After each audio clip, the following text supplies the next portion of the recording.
Part 2. Can you love someone and still lose them? The question haunts Aria through the night. She sits in Marcel's room, watching him sleep, memorizing every detail.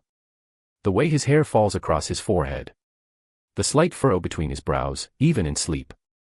The stuffed bear he pretends he's too old for but still clutches when nightmares come. Tomorrow, strangers will take him away. Because of her. Because she thought she could outrun her past. You should sleep, Luca says from the doorway. He looks like he hasn't closed his eyes either. Just stands there in sweatpants and a t-shirt, looking more vulnerable than she's ever seen him. I can't. What if this is the last? Her voice breaks. He moves into the room, sits beside her on the floor where she's positioned herself against Marcel's bed. Their shoulders touch. It's the only comfort either can offer. We're not losing him. The emergency hearing is brutal. A sterile conference room with fluorescent lights that make everyone look half dead. Social workers with clipboards. A judge who's seen too many cases like this. And Marcel, sitting between Luca and Aria, looking smaller than his 9 years, trying so hard to be brave. Across the table, dressed in an expensive suit that probably costs more than Aria's car, is Ace O'Connor. He smiles when their eyes meet. It's the smile of a predator who's finally cornered his prey. Mr. O'Connor, the judge says, looking at her notes. You filed a complaint alleging fraud in the marriage between Ms. Jameson, or should I say, Mrs. O'Connor, and Mr. Rivers. That's correct, Your Honor. Ace's voice is smooth. Practiced. Whitney, Aria, is legally my wife. We married 5 years ago. She abandoned me 3 years ago without seeking divorce. Her marriage to Mr. Rivers is therefore invalid, making their custody of Marcel questionable at best. He's not your Marcel, the boy suddenly says, his voice trembling but fierce. You don't even know me. Marcel, the social worker says gently. Let the adults talk, please. But he's lying. He doesn't care about me. He just wants to hurt Aria. Is that true, Mr. O'Connor? The judge's eyes are sharp. What exactly is your interest in this case? My interest is in the truth, Your Honor. And in the welfare of this child. Mr. Rivers obtained custody through fraudulent means. The court should know the character of the people caring for this vulnerable boy. Luca's lawyer, a woman named Patricia Chen, leans forward. Your Honor, if I may. Mr. O'Connor's marriage to Ms. Jameson was arranged by her stepfather when she was 21. Mr. O'Connor was known to keep multiple mistresses and to verbally abuse Ms. Jameson. She fled a dangerous situation. That's a creative narrative, Ace says smoothly. But the facts remain, we're married. She's a bigamist. Mr. Rivers' custody is built on false pretenses. The judge looks at Aria. Miss Jameson, is it true you never filed for divorce? Aria's throat is so tight she can barely speak. Yes, Your Honor. I was scared. I changed my name and tried to start over. I know I should have filed, but I was terrified he'd find me. Were you aware of this situation when you married Mr. Rivers? No. I knew I hadn't divorced Ace, but I'd changed my name, my identity. I thought. She stops. There's no good answer. I made a mistake. A terrible one. But please don't punish Marcel for it. The judge makes notes. Long, terrible notes. Mr. Rivers, what was your understanding of Ms. Jameson's marital status when you proposed? Luca sits straighter. I didn't know about her previous marriage, Your Honor. But I take full responsibility for not conducting more thorough background checks. My focus was on providing Marcel with a stable home after my sister's death. A stable home built on fraud. No. Luca's voice is steel. A stable home built on love. Yes, our marriage began as a business arrangement. But what's developed between the three of us? That's real. Marcel has thrived in our care. His grades have improved. He's seeing a therapist to process his grief. He's happy. Are you happy, Marcel? The judge asks directly. Marcel looks at Luca, then at Aria, his eyes swimming with tears. I just want to stay with them. Uncle Luca and Aria. They're my family now. Please don't make me leave. The social worker speaks up. Your Honor, regardless of the circumstances, we have concerns. There was an incident with a former employee, Ms. Audrey Green, who allegedly harmed Marcel. Audrey Green is disturbed and currently wanted by police, Patricia interjects. She has no connection to Ms. Jameson or Mr. Rivers' ability to parent. Nevertheless, combined with the fraudulent marriage, there's a pattern of instability.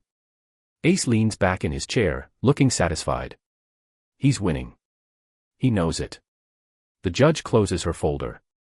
I'm going to need time to review all the evidence. However, given the serious questions about the legitimacy of Mr. Rivers' custody, I'm placing Marcel in temporary foster care pending. No. Marcel stands up, knocking his chair back. No, you can't. I won't go. Marcel, Luca reaches for him. You promised. The boy whirls on Aria, and the accusation in his eyes gets her. You promised you wouldn't leave. You said you'd stay. I know, sweetheart, I know. You lied. Everyone lies. Mom said she'd get better and she died. And now you, his voice cracks completely. I trusted you. He runs. Out of the conference room, down the hallway. Luca goes after him, but a social worker intervenes. Sir, please. Let us handle this. That's my nephew. Who is currently in state custody. We'll take good care of him, but you need to let us do our job. Aria watches through the window as they catch Marcel, as he fights and screams and finally collapses into sobs. A woman kneels beside him, talking softly, but he's unreachable. Lost in the grief and betrayal of another adult letting him down. She did this. She destroyed the one pure, good thing in her life. Ace appears beside her, his voice low so only she can hear. You could stop this. Come home. Be my wife again. I'll drop the complaint. The boy goes back to Rivers. Everyone's happy. She turns to him, and for the first time, she doesn't see the monster from her nightmares. She just sees a pathetic man clinging to control because it's all he has. I'm not coming back to you, Ace. Ever. Do whatever you want. Destroy me. But I will never be yours again. His face twists with rage. You'll regret this. I regret ever marrying you in the first place. But I'm done letting that mistake define my life. She walks away, finds Luca standing against a wall, head in his hands. She doesn't have words. Just wraps her arms around him, and he holds her like she's the only thing keeping him standing. I'm sorry, she whispers. I'm so sorry. We'll fix this. We'll get him back. But even he doesn't sound convinced anymore. The penthouse is unbearably quiet without Marcel. His room sits untouched, homework on his desk, stuffed bear on his bed, half-built Lego creation on the floor. It's a shrine to a boy who's not dead but might as well be for how much it hurts. Aria hasn't eaten in 2 days. Hasn't really slept. Just sits in Marcel's room, torturing herself with memories. Luca is barely better. He works obsessively, coordinating with lawyers, calling in favors, doing everything he can to expedite Aria's divorce and rebuild their case. Amanda comes by with food neither of them touches. You guys need to eat something. Can't, Aria says numbly. This isn't your fault. It absolutely is. Okay, yeah, you made mistakes. So did Luca. But you didn't deliberately hurt anyone. You were surviving. Survival isn't an excuse. Maybe not. But it's a reason. And there's a difference. Luca emerges from his office, phone in hand. Patricia filed an emergency motion. We have another hearing in 3 days. She thinks if we can prove the marriage to Ace was coerced and that you were essentially fleeing abuse, we can get an expedited divorce. Will it be enough? I don't know. But it's something. 3 days. 72 hours to save their family. That night, Aria makes a decision. She can't just wait. Can't just hope lawyers and judges will understand. She needs to take control of her own story. She calls her stepfather. Jeffrey Gray answers on the third ring, sounding annoyed. Whitney. Is that you? It's Aria now. And yes, it's me. After 3 years, you finally call. What do you want? The truth. About Mom's company. About the arranged marriage. All of it. I'm recording this, so think carefully before you lie. Silence. Then a bitter laugh. Why now? Because I'm done running. Done letting you and Ace control my life. Mom left me that company. You had no right to marry me off to save your gambling debts. Your mother left you nothing. I made that company what it is. You ran it into the ground with your lavish spending and poor investments. And when Ace offered you money to marry me, you sold me like property. I gave you a good life. An abusive husband who made me wish I was dead. Her voice breaks. And now, because I ran from that nightmare, I'm losing the only real family I've ever had. That's not my problem. Actually, it is. Because I'm about to go public with everything. The forced marriage. Your gambling. How you stole my inheritance. All of it. And when I do, your precious reputation, your business deals, everything crumbles. You wouldn't. Try me. I have nothing left to lose. But you. You'll lose everything. More silence. She can hear him thinking, calculating. What do you want? A statement. Admitting you coerced me into marriage with Ace. That I had no choice. That I was fleeing abuse when I left. You give me that, and I'll let you keep the company. Keep your reputation. But cross me, and I burn it all down. You've changed, Whitney. I had to. You made sure of that. She hears typing. Check your email in 1 hour. You'll have your statement. But after this, we're done. You're not my daughter anymore. I never was. I was just an asset to trade. She hangs up, her hand shaking so badly she nearly drops the phone. Luca is standing in the doorway. That was brave. That was necessary. I'm done being a victim. He crosses to her, pulls her into his arms. We're going to get him back. Promise me something. Anything. If we don't, if I lose this, if the judge rules against us, promise me you'll keep fighting for Marcel. Even if it means distance from me. Even if associating with me hurts your case. Aria. Promise me, Luca. He needs you more than he needs me. Your blood. You're his uncle. Don't let my mistakes cost him everything. You're not a mistake.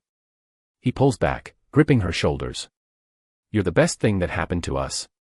To both of us. Marcel loves you. I love you.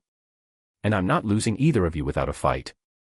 Those 3 words, I love you, settle between them like a vow. You love me, she whispers. So much it terrifies me. I've loved you since that night in Los Angeles, and I've spent 3 years trying to pretend I didn't. But I'm done pretending. I love you.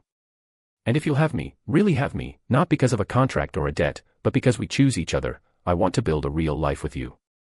Even if we lose Marcel. We're not losing Marcel. But even if the worst happens, even if we have to fight for years to get him back, I want you there. I want us to fight together. She kisses him. Desperate and fierce and full of all the love she's been too scared to name. I love you too, she breathes against his mouth. God help me, I love you too. They make love that night. Not angry or drunk or hiding behind pretense. Just 2 people who found each other in the wreckage and decided to build something beautiful from the rubble. The second hearing is different. Aria has her stepfather's statement. She has evidence of Ace's affairs, his abuse, his manipulation. Patricia has built a case that's airtight. But Ace has something worse, Aria's stepbrother, Matthew. Matthew sits next to Ace, looking smug. Your Honor, I'd like to testify about my sister's character. No. Matthew hates her. Always has. Proceed, the judge says. Whitney, Aria, she's always been unstable. Dramatic. After our mother died, she became even worse. Claiming her marriage was forced. She's a liar who will say anything to avoid responsibility. That's not true, Aria says, standing. Matthew, you know what Dad did. When you threw tantrums and made accusations without proof. Yes, I was there. Patricia objects.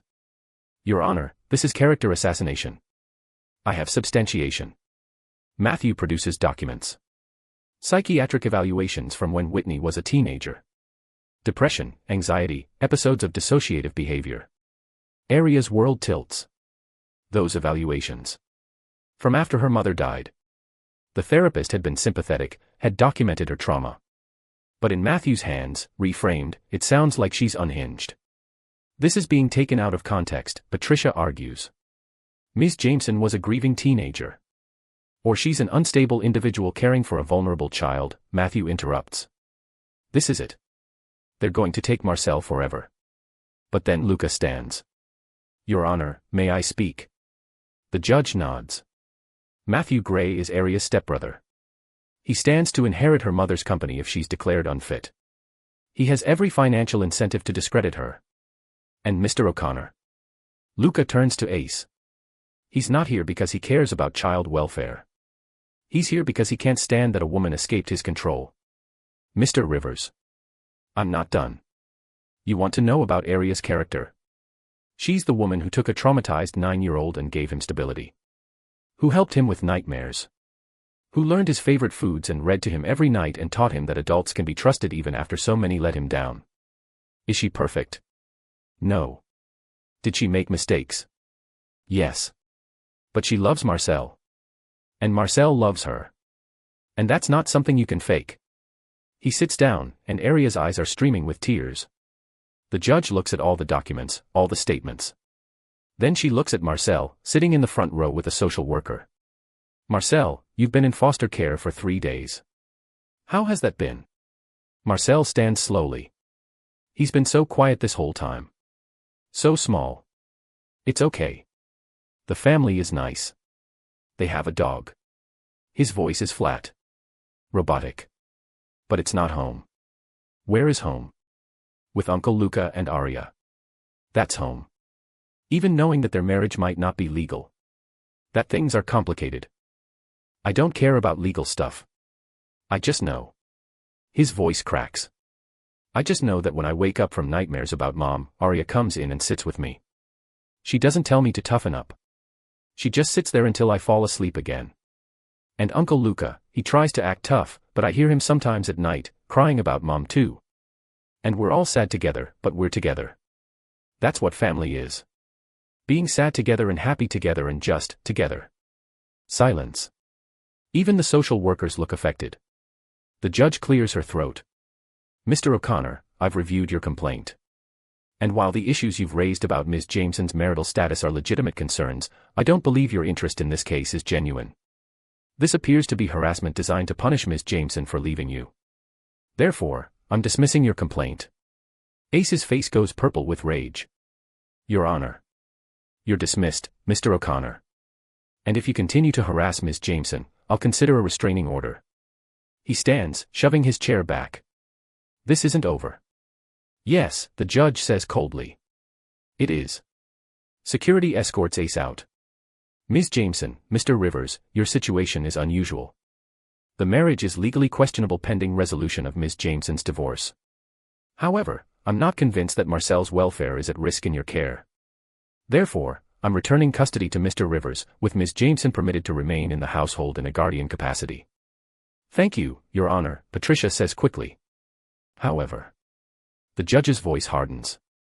This is contingent on Ms. Jameson obtaining a legal divorce within 60 days and on both of you completing family counseling. I'll be reviewing this case in 3 months. If there are any further issues, I won't hesitate to remove Marcel again. Am I clear? Crystal clear, Your Honor, Luca says. Then we're adjourned. The gavel falls. Marcel doesn't wait for permission. He runs across the room, launches himself at Aria and Luca both. They catch him, holding on like he might disappear if they let go. I knew you'd come back for me, he sobs into Aria's shoulder. I knew you wouldn't leave. Never, she promises. Never again. They stand there, the three of them, holding each other as the courtroom empties around them. A family forged in fire and blessed by a judge who could see past the technicalities to the truth underneath. They're not perfect. But they're real. And that's enough. The divorce from Ace takes exactly 60 days. Patricia is vicious in negotiations, threatening to expose every affair, every abuse, every manipulation. Ace finally agrees to an uncontested divorce just to make it go away. When the final papers come through, Aria holds them, staring at her name, Aria Jameson, formerly Whitney Harris, no longer Mrs. Ace O'Connor, and feels lighter than she has in years. She also reclaims her mother's company. With Jeffrey's statement and evidence of his financial mismanagement, the board votes to reinstate her as CEO. She immediately hires a management team to run it while she figures out what she actually wants to do with her life. Turns out, she wants to teach. She wants to come home to Luca and Marcel. She wants the simple, complicated, beautiful life they're building. Audrey Green is found in Mexico. Extradited. Charged with assault, harassment, and attempted fraud. She goes to trial and is sentenced to 2 years in prison and mandatory psychiatric treatment. At her sentencing, she looks at Aria one last time. I just wanted to be part of the family. You could have been, Aria says softly. If you'd asked instead of manipulated. Audrey is led away, and that chapter finally closes. 6 months after the custody hearing, Luca proposes. Properly this time. He takes Aria to the same Los Angeles bar where they met 3 years ago. It's cheesy and romantic and perfect. I've been thinking about that night, he says, holding both her hands. About how you walked in looking lost and scared and beautiful. About how we talked for hours. About how I felt something I'd never felt before and then lost it the next morning. Luca. Let me finish. I've been angry for 3 years about what you took from me. But I realize now, you didn't take anything. You gave me something. A chance to feel. To be vulnerable. And then when you came back into my life, you gave me even more. You gave me Marcel, happy and healing. You gave me a family. You gave me love when I thought I was too broken for it. He drops to one knee, pulling out a ring. Not the massive diamond from their first, fake wedding. Something smaller. More personal. A sapphire the color of his eyes. Aria Jameson, will you marry me? For real this time. Not because of debts or custody or contracts. But because I love you. Because you're my best friend and my partner and the person I want beside me for every good and terrible thing life throws at us. She's crying. Of course she's crying. Yes. God, yes. He slides the ring on, and this time, it means everything. They get married 3 months later. Small ceremony, just close friends and family. Marcel is the ring bearer and takes his job very seriously. Amanda is the maid of honor and cries through the entire ceremony. Asher, Luca's best friend, stands as best man and makes a speech about how Luca finally found someone who calls him on his bullshit. Sharon, Luca's assistant who became Aria's friend, is there. Amanda brings her girlfriend. Even Diane, Aria's friend from before, reconnects and attends, tearfully apologizing for losing touch. But the most important moment is when the officiant asks who gives this woman to be married, and Marcel steps forward. I do, he says, his voice strong. She's my family. She's ours. Not a dry eye in the place. When Luca and Aria kiss, sealing their very real, very legal marriage, Marcel cheers so loudly it echoes. At the reception, as they dance, Luca whispers in her ear. Thank you. For what? For stealing from me 3 years ago. For giving me a reason to find you again. For being brave enough to stay when I gave you every reason to run. You're thanking me for robbing you. I'm thanking you for everything after. She laughs, and it's the freest sound she's ever made. Later, as the party winds down, she finds herself on a balcony, a different time, but the same stars overhead. Marcel joins her, still in his tiny suit. Did you ever think we'd all end up here? No, she admits. Did you? I hoped. After Mom died, I thought I'd never be happy again. But then Uncle Luca brought you home, and you were nice even when I was mean. And you stayed even when things got hard. And now. He looks up at her. Now I have a mom again. Is it okay if I call you Mom? Her heart shatters and rebuilds in the same breath. Marcel, I would be honored. Cool. He hugs her tight. Love you, Mom. Love you too, kiddo. Luca finds them like that, standing together against the night sky. His family. His imperfect, hard-won, beautiful family. Come on, he says, holding out his hands. Let's go home. And they do. 1 year later, they're still figuring it out. Marriage is hard. Parenting is harder. But they're doing it together. Marcel is thriving. His grades are excellent. He's made friends. He talks about his biological mother without crying every time. He's healing. Luca sold Rivers Real Estate and started a foundation in Miranda's name. It provides resources for single parents dealing with terminal illnesses. He's happier than Aria's ever seen him. And Aria. She still teaches. Still comes home to chaos and love and family dinners that sometimes end in food fights. She finished her book about escaping abuse and building a life from the ashes. It's being published next spring. They're not perfect. They fight about stupid things like whose turn it is to do laundry and whether Marcel can have ice cream before dinner. They still have moments where old wounds ache, where trust wavers, where they have to actively choose each other again. But they do. They choose each other. Every day. Tonight, they sit on their balcony, the place where so many important moments happened. Marcel is asleep inside. The city stretches out below them, endless and glittering.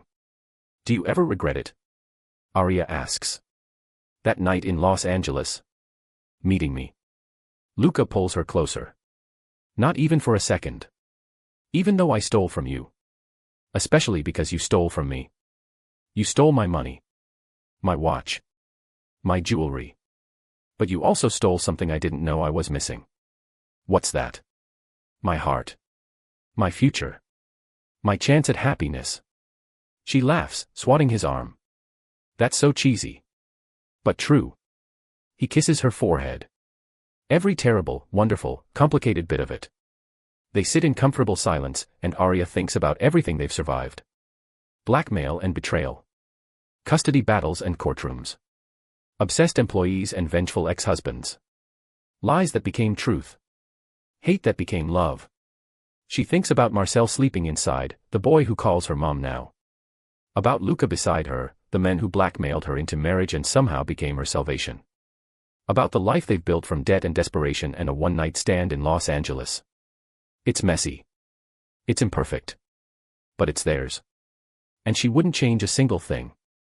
3 months after the wedding, Aria gets a call from the police. They found Audrey trying to re-enter the country. She violated her parole. Do you want to press additional charges? The detective asks.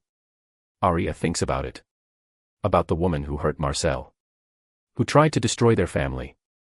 Who was so consumed by obsession that she lost herself completely. No, she says finally. Just make sure she gets the help she needs. Real help. That's very generous of you. It's not generous. It's just. I know what it's like to be desperate. To make terrible choices because you don't see another way. I'm not excusing what she did. But I understand how someone gets to that place. When she hangs up, Luca is watching her. That was kind. That was human. We all deserve a chance at redemption. Even people who hurt us.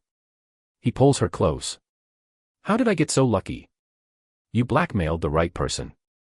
They both laugh, and it feels good. To laugh about the darkness. To find light in the places where shadows used to live. On Marcel's 10th birthday, they have a party. Nothing extravagant. Just friends and cake and terrible karaoke that makes everyone's ears bleed. Amanda brings her girlfriend, who Marcel immediately decides is the coolest person ever. Asher shows up with a remote control helicopter that he's definitely more excited about than Marcel is. Sharon brings homemade cookies. Diane comes with her husband and 2 kids. It's loud and chaotic and perfect. As Aria watches Marcel blow out his candles, she catches Luca's eye across the room. He mouths "I love you," and she mouths it back. This is what they fought for. Not the big moments. Not the dramatic rescues or courtroom victories. But this. Birthday cake and bad karaoke. Saturday morning pancakes and weeknight homework battles. Goodnight kisses and inside jokes. The small, ordinary moments that make up a life. After everyone leaves and Marcel finally crashes from his sugar high, Aria and Luca clean up together. Washing dishes side by side, bumping hips, stealing kisses when the other isn't looking. You know what I was thinking. Luca says, drying a plate. Dangerous pastime. He grins. Maybe we should talk about adding to our family. Aria's hand still in the soapy water. You mean? A baby. If you want. No pressure. But I was thinking. Marcel would be a great big brother. And you'd be an amazing mom. You already are. Her heart swells so big it feels like it might burst. You want to have a baby with me. I want everything with you. Always have. Even when I was pretending I didn't. She launches herself at him, soapy hands and all, kissing him until they're both breathless and laughing. Is that a yes? He asks. That's a hell yes. They don't tell Marcel yet. Want to wait until they're sure. But the possibility hangs between them like a promise. Like hope. Like a future they're building together, one ordinary, extraordinary day at a time. 6 months later, Aria finds out she's pregnant. She tells Luca first, of course. He cries. Actually cries. Happy tears that he tries to hide but can't. Then they tell Marcel together, both of them nervous about how he'll react. So, Luca says, sitting him down. Aria and I have some news. Marcel looks between them, eyes wide. Are you guys getting divorced? What? No. Aria laughs. Where did that come from? I don't know. That's usually what "we have news" means. Not this time, buddy. This is good news. Really good news. Okay. Aria takes a breath. You're going to be a big brother. Silence. Marcel's face is unreadable. Then, for real. For real. So there's going to be a baby. Here. Living with us. Yep. In about 6 months. More silence. Aria's heart pounds. What if he's upset? What if he feels replaced? Then Marcel's face breaks into the biggest smile she's ever seen. That's so cool. Can I teach them stuff? Like chess and video games and how to annoy Uncle Luca. Luca laughs, relief flooding his features. You can teach them whatever you want. And I'll be the best big brother ever. Better than Matthew was to you, Mom. Mom. He called her Mom so naturally. Like it's who she's always been. Aria pulls him into a hug, tears streaming down her face. You're already the best, kiddo. They sit together on the couch, the 3 of them, soon to be 4, and talk about names and nurseries and all the ways their lives are about to change again. But this time, the change doesn't feel scary. It feels right. Like coming home. The baby, a girl they name Miranda, after Luca's sister, arrives on a Tuesday morning. She's perfect. 10 fingers, 10 toes, her father's blue eyes, her mother's stubborn chin. Marcel holds her in the hospital, so careful and gentle, and declares himself her official protector. Nobody's gonna mess with her, he says seriously. I'll make sure of it. Aria looks at Luca, and they both know. This is it. This is everything they never knew they needed. A family built from broken pieces. From stolen money and forced contracts. From lies that became truth and hate that became love. It shouldn't have worked. By all logic, by all reason, they should have crashed and burned. But they didn't. They survived. They thrived. They became something more than the sum of their mistakes. 2 years after Miranda is born, Aria publishes her book. Stolen Hearts, a memoir of escape and second chances. It becomes a bestseller. People write to her, other women who escaped bad marriages, other people who built lives from nothing, other humans who understand that sometimes the path to happiness is paved with terrible choices that somehow lead to beautiful destinations. She does interviews. Podcast appearances. Speaking engagements.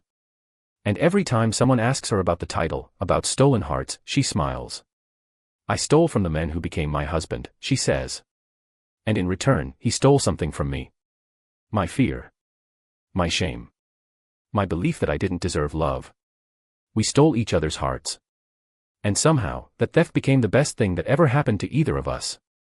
Luca watches from the audience, Marcel and Miranda beside him, and he's never been prouder. 5 years after that night in Los Angeles. 5 years after Aria stole $40,000 and Luca's heart.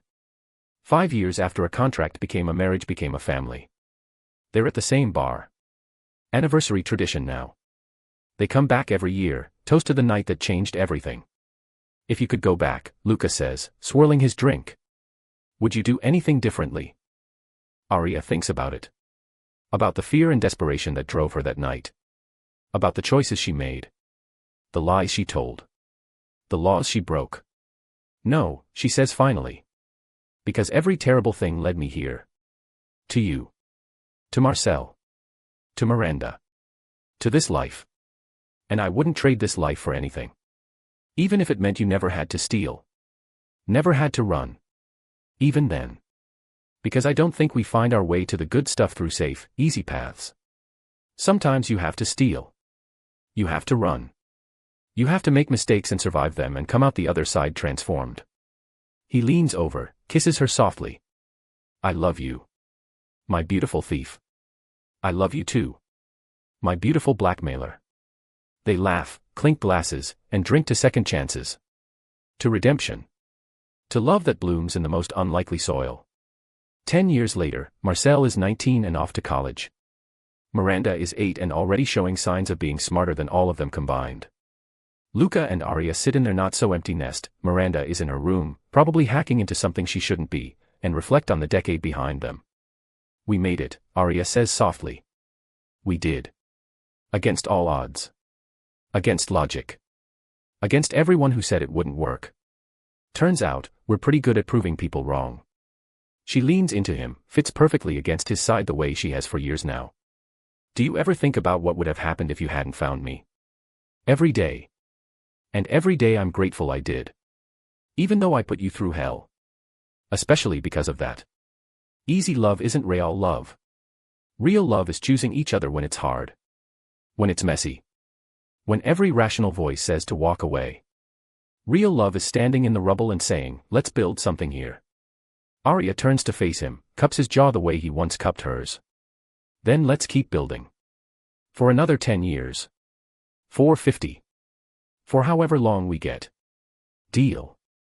They kiss, and it's the same electricity as that first night. As their wedding day. As every important moment in between. Some things never change. The chemistry. The connection. The certainty that despite everything, despite the lies and mistakes and chaos, they were always meant to find each other. The end of their story isn't really an end. It's a continuation. Because real life doesn't wrap up neatly with bows and closure. Real life is messy. It's complicated. It's fights and makeups. It's children who grow up and move away and then come back for holidays. It's careers that change and bodies that age and dreams that evolve. But through it all, Aria and Luca have each other. And Marcel. And Miranda. And whatever other chaos life throws their way. They built a family from nothing. From debt and desperation.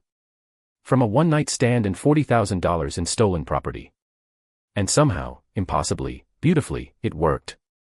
Because sometimes the best things in life are the ones you never planned for.